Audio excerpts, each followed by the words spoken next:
Former Pakistani President General Pervez Musharraf has died after a prolonged illness at the age of 79. According to Pakistani media, the retired politician and four-star general of the Pakistani army passed away at a hospital in Dubai, where he lived in self-imposed exile. Musharraf ruled Pakistan for nearly a decade after seizing power in the coup d'etat in 1999. He allied with the United States and oversaw rapid economic growth while attempting to usher in social liberal values in a conservative Muslim country. He enjoyed strong support for many years. His greatest threat, Al-Qaeda and other militant Islamists, tried to kill him at least 3 times. And joining me now in studio is our senior international affairs correspondent, Owen Alterman. Owen, tell us about Musharraf's legacy. The legacy, obviously a complicated one, Sarah, just much like the country that he led, including, by the way, and we'll get to this in a moment, in terms of his attitudes toward Israel. Pakistan, an incredibly complex society with an incredibly complex set of politics. And Pervez Musharraf was charged with leading that complex country, with that complex politics and the complex society at the most complex of times.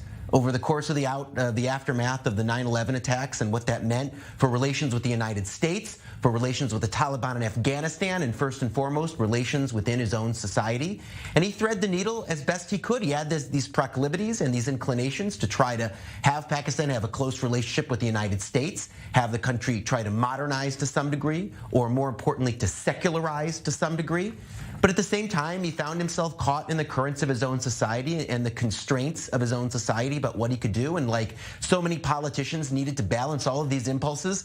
And when you read the obituaries, seem to have satisfied no one by trying to please everyone.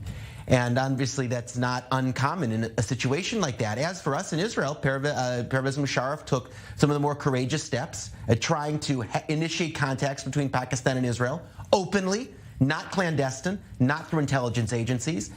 Met then Prime Minister Ariel Sharon in 2005 and initiated contacts with him in the aftermath of the Gaza disengagement.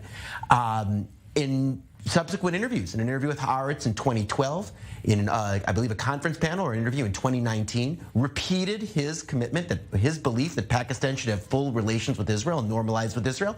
And so it reminds us, there was a whole world of open contacts between Israel and Muslim countries before the Abraham Accords. We tend to forget that. The Abraham Accords have eclipsed those contacts for understandable reasons, but there was a whole web and a whole history of those contacts before.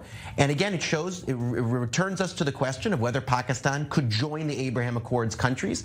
We see how complicated the question is by looking at Musharraf's legacy. But again, on one hand, obviously an important initiative for Israel to try to have contact with as many Muslim countries as it can, particularly a big and important one like Pakistan. But on the other hand, how complicated and unstable that normalization would be, given how complicated and how unstable Pakistan is. Absolutely fascinating. He also had close ties with the United States. Tell us about that relationship. Of course, and again, that feeds into what we were just saying. He had close ties with the Bush administration, who was even apparently nicknamed Busharraf by his opponents inside Pakistan.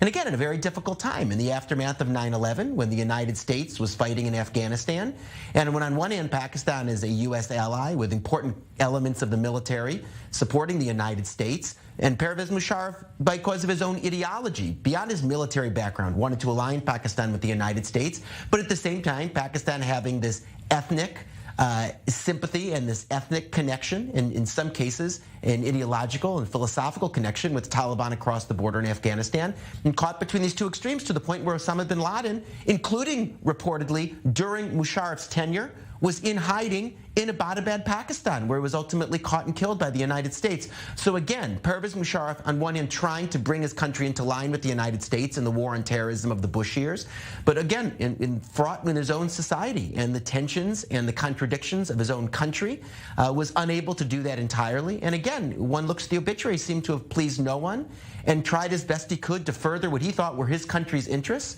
and his own ideology and philosophy as best he could, including on one of many sensitive subjects, the subject of Israel. Absolutely, and comparing the Pakistan under Musharraf versus today, it's a very different reality. Owen Alterman, thank you very much.